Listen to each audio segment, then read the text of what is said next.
Hi, everyone. The last few months have been really busy. I'm sorry there hasn't been an update sooner.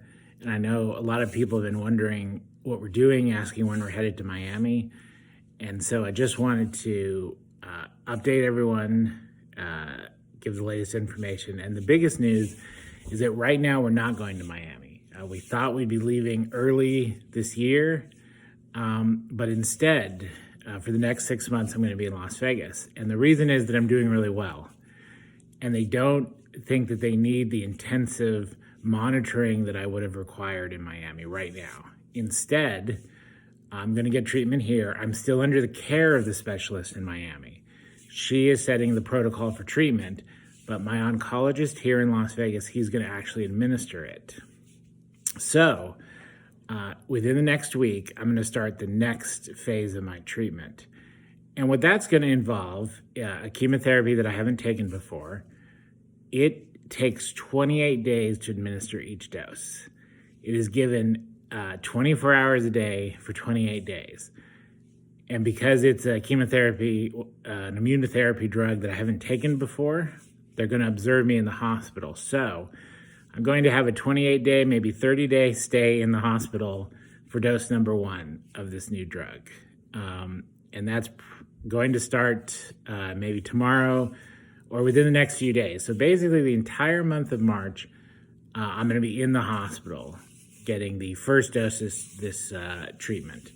Now, if everything goes okay, and it should, the next treatments I can get at home, but it's the same thing. I'm going to be hooked up to a pump, administering the drug through my chemo port, 28 days straight. And how it works is you do it for 28 days, then you get a 14-day break. Then you do it again. So I have 4 doses of this drug set up, and then with 14-day breaks in between, that's basically the next 6 months of treatment. And we're going to be doing it here in Las Vegas. We're not moving to Miami yet. And then we'll see where I am after these 4 doses. Along with that, I'm also going to continue to receive intrathecal chemo, which is chemo injected into my spine. And that's done through a lumbar puncture through a spinal tap.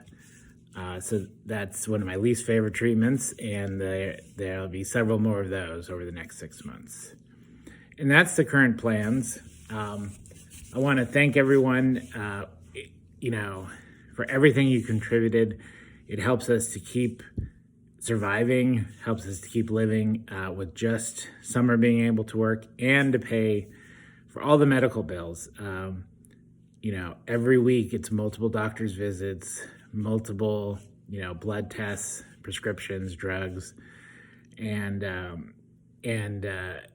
we have this new insurance and it's still being used. Even though we're not in Miami, we're using it for the specialist. I have weekly telephone visits with her to go over my condition. Each one of those doctor's appointments is covered by the new, more expensive insurance that we have now.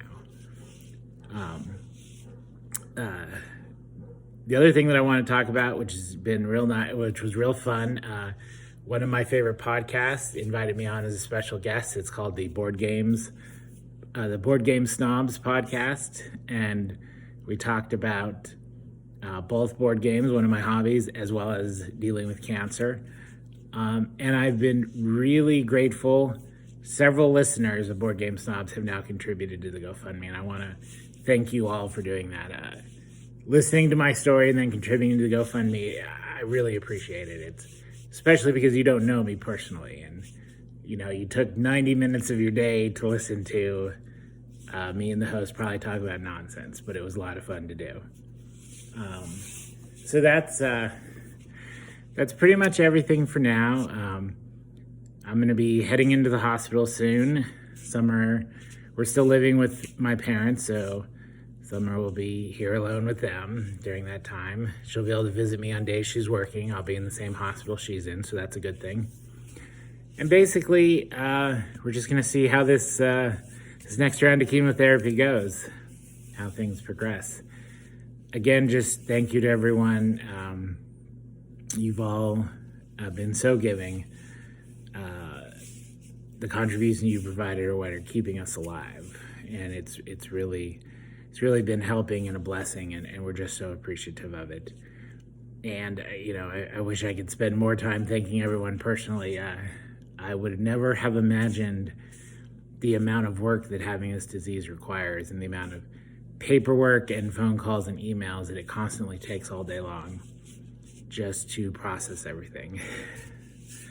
All right, well, if you follow me on Instagram, I'll probably be doing a daily update from the hospital stay each day. So you'll see when day 1 starts of my,